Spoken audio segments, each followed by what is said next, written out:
ini kondisi Indonesia dari perspektif ancaman. Nah ini Pak, negara-negara tetangga kita itu jangan dianggap remeh.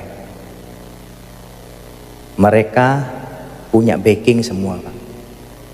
Indonesia dari dulu kita menamakan diri sebagai negara non-blok, tidak memihak kanan kiri. Jadi kita kalau diserang oleh negara lain, kalau kita gak kuat, tinggal nama.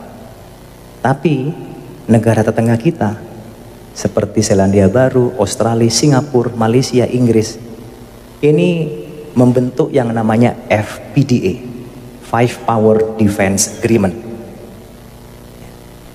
Jadi organisasi ini adalah organisasi persemakmuran Inggris Raya.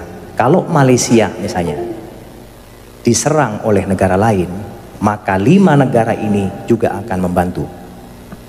Kalau Singapura perang sama kita Pak, bukan hanya Singapura yang menyerang kita, tapi 5 negara ini akan menyerang kita juga. Makanya mereka bergaya Pak, gak takut. Malaysia sudah mencaplok Sipadan Ligitan, kalah kita. Nah ini di belakangnya banyak nih, ada Selandia Baru, ada Australia, ada Inggris, kalah. Sipadan Ligitan lepas ke Malaysia.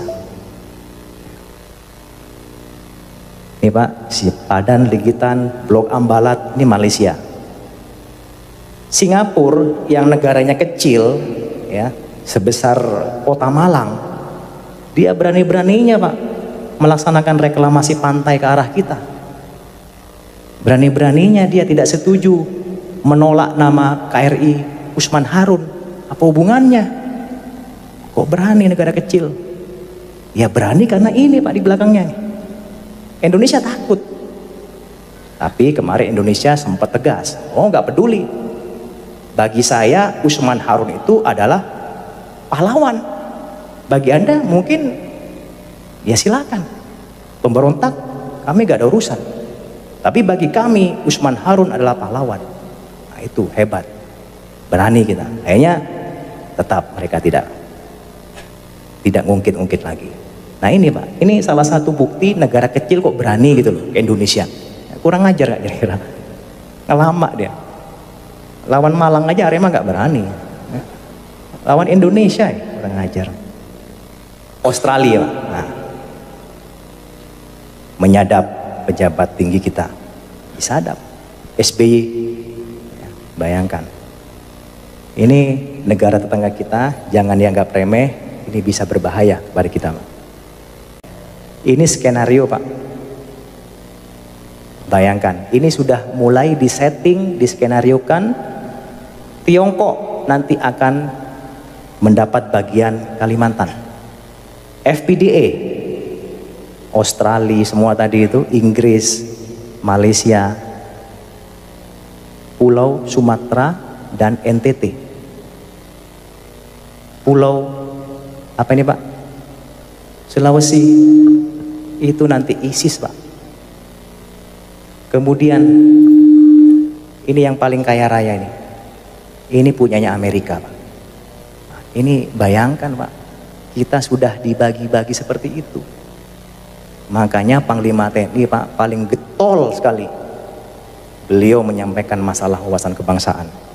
Kalau negara kita, masyarakat kita tidak kuat Pak, seperti sekarang ini, mudah dihasut, diprovokasi, diadu domba, mereka akan mudah sekali Pak membagi-bagi kekayaan bangsa kita ini.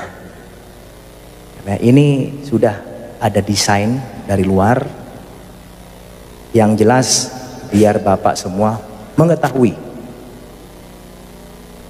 Ini mungkin orang nggak percaya, ya silakan nggak percaya nggak apa-apa. Tapi ini sudah melalui berbagai data, fakta, informasi yang akurat. Gak usah jauh-jauh Pak, Timur-Timur aja lepas. Apalagi yang sangat kaya. Banyak orang melirik Pak. Timur-Timur hanya sebagian kecil, ada celah timur di situ. Ini sudah banyak sekali yang mengincar. Apalagi Papua. Papua itu kita keruk aja Pak, sudah ada emasnya. Sekarang ada nambah lagi, ada uraniumnya. Siapa yang nggak tergiur? Emasnya gak habis-habis Pak, Freeport itu. Semua emas yang mensuplai Amerika, yang mensuplai Eropa, itu kebanyakan dari Freeport. Ini Amerika nih, oke janjian dia, oke Tiongkok ini kita bagi-bagi, biar kita gak tukaran, saya Papua lah, Anda ya udahlah Kalimantan aja, lumayan tuh banyak ininya, banyak ladangnya, banyak kebunnya. Kemudian FPDA, ya wis, Jawa nih belum nih, nah, Jawa karena masih kuat orangnya, Jawa masih belum berani dia, tapi sudah ada Pak. Mungkin Jawa nanti jadi negara sendiri, mungkin mereka diambil oleh Amerika, karena kan Jawa ya mungkin negara Jawa nanti. Tapi kita Pak, kita harus berdoa semua agar supaya ini tidak terjadi Pak. Bagaimana caranya Pak? Kalau gak kita antisipasi, kita tinggal nunggu bom waktu aja Pak. Ya, di end habis sudah tinggal nama seperti Sriwijaya dan Majapahit. Saya tanya Pak di sini, apakah Bapak menjamin 10-20 tahun ke depan Indonesia masih utuh? Menjamin nggak? Nggak ada yang menjamin Pak. Apakah NKRI masih utuh? Nggak ada yang menjamin. Wong Timur lepas, sudah bukan NKRI lagi, itu kurang satu udah. Nanti lepas semua, tinggal negara Jawa. Ya udah, kita aja di sinilah. Ya kan? Ini Pak, kalau gak diantisipasi dengan baik, bisa terjadi Pak. Tidak ada yang tidak mungkin. Seperti dulu waktu masyarakat zaman Sriwijaya maupun zamannya Majapahit, oh gak mungkin Majapahit lepas hancur, kita kuat kok. Negara asing gak mungkin berani ke sini. Kita punya pasukan, bala tentara yang sangat hebat. Gak ada yang menyangka. Tapi negara asing lebih pintar Pak, diadu domba, diprovokasi, hancur dengan sendirinya. Sama, kita sekarang dalam proses seperti itu Pak. Kita diadu domba, kita dihasut, kita diprovokasi, di media sosial dibikin informasi yang ngarang-ngarang. Akhirnya kita terhasut, kita marah, berantem, mereka senang Pak. TNI Polri berantem, wah senang mereka. Wah, TNI-nya udah mulai sama polisi sudah berantem nih, wah senang. Wah, umat Islamnya ini sudah mulai berantem nih, wah bagus, senang. Oleh karena itu, Bung Karno pernah mengatakan Pak, perjuanganku lebih mudah karena mengusir penjajah, tapi perjuanganmu akan lebih sulit karena melawan bangsamu sendiri. Berbicara masalah PKI Pak ya, saya sudah menyampaikan tadi, itu semua ada invisible hands, ada desain dari luar. Cuman yang saya sampaikan tadi adalah dampaknya Pak. Artinya Indonesia ini ke depan itu akan dibagi-bagi Pak oleh negara yang punya kepentingan. PKI itu salah satu dari proxy war mereka. Ya Pak ya. Tadi saya bilang tadi di sana ada Tiongkok kan, Cina. Mengambil apa tadi Pak? Apa? Kalimantan. Nah, ya disitulah mereka Pak menyebarkan proxy war-nya menggunakan invisible hand-nya. Salah satunya ya PKI tadi. Jadi itu merupakan desain yang kalau kita berpikir itu belum sampai pikiran kita Pak. PKI itu sengaja memang sekarang digambirkan lagi. Tujuannya apa? Yang tadi itu. Tiongkok punya kepentingan kepada bangsa Indonesia. Salah satunya biar bangsa kita semakin carut-marut, dimasukkanlah isu PKI. Dibuatlah PKI akan tumbuh lagi. Memang akan tumbuh betul. Kenapa? Kita tidak boleh memungkiri Pak. Orang-orang yang berjiwa komunis itu sudah masuk ke kalangan kita.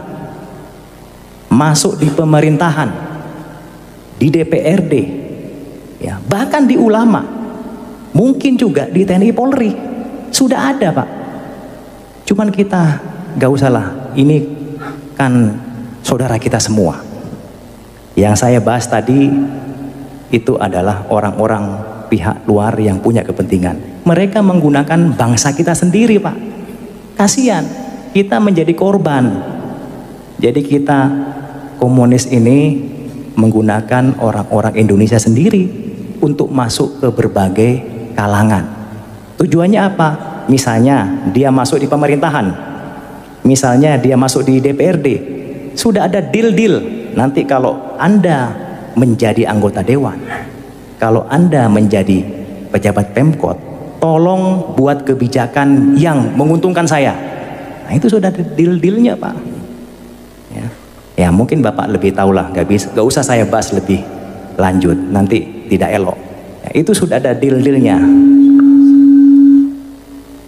Jadi sengaja menggunakan pihak-pihak orang kita sendiri. Memang itu sudah ada, Pak, tapi semua itu desain yang lebih besar yang saya lihat tadi, itu ada dari negara-negara yang punya kepentingan. Saya kira itu, Pak, ya. Terima kasih.